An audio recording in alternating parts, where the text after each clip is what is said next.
Hello everybody, it's me, Clayton. I just got back from watching Joker, directed by Todd Phillips and starring Joaquin Phoenix. Now, the DC movies have certainly come through many different varieties over the years, from grim and dark to smiles for miles, but when it comes to Joker, it definitely does something that none of the DC films have done before. That they try to make a origin story for a character whose origin story is practically multiple choice. That being the Joker.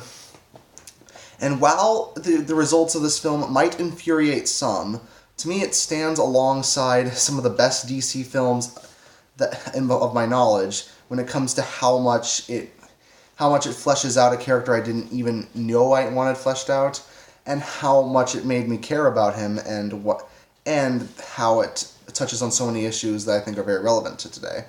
But let's get to the story, shall we? The story is about Arthur Fleck, played by Joaquin Phoenix, who is a clown living in the lower class of Gotham City in the 1980s, who's constantly harassed, constantly beaten down, and whose life is absolutely miserable.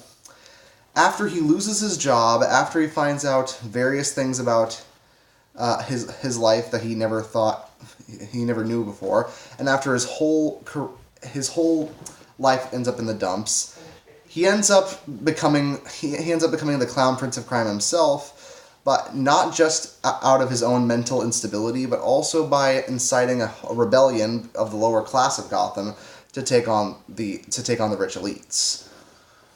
So this film obviously takes a lot of liberties with the Joker character and makes up a lot of stuff for this film, but it also happens to put together elements from Taxi Driver and King of Comedy when it comes to the plot structure, to the point where Robert De Niro even manages to star in the film as a talk show host. And I think it really works well, considering that Joker is a character who would obviously be multiple choice anyways, so it's obvious that the film wears its influences on its sleeve, but it doesn't rely entirely on them. Todd Phillips knows how much to show as a reference and how much of the film can be its own thing. And you really get to see Joaquin Phoenix's character as a truly fleshed out individual and not just a gun-toting maniac that you remember from all the other Joker portrayals.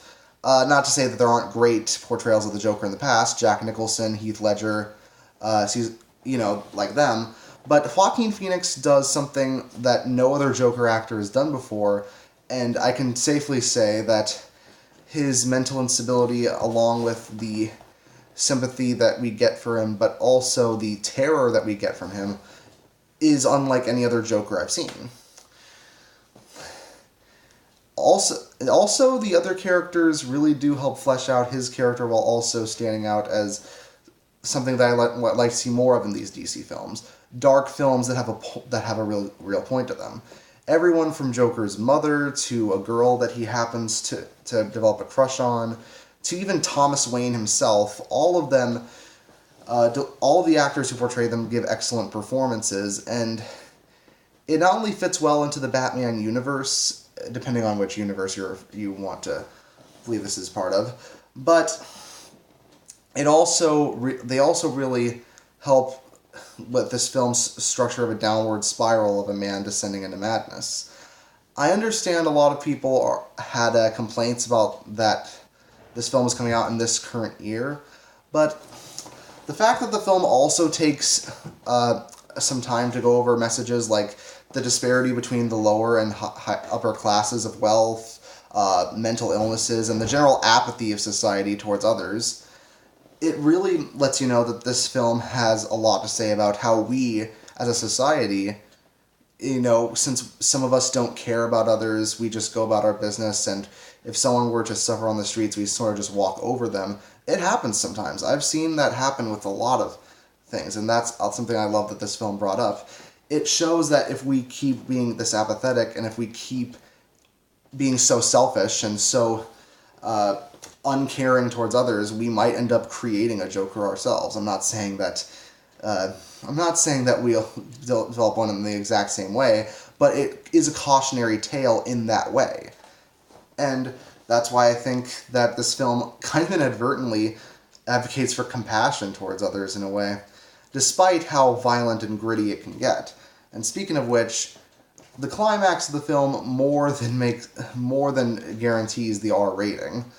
It's not only incredibly satisfying in some ways, but it's also kind of shocking that the film would go that far, especially considering how the film gets us to hate so many of these characters and gets us to sympathize so much with Joaquin Phoenix.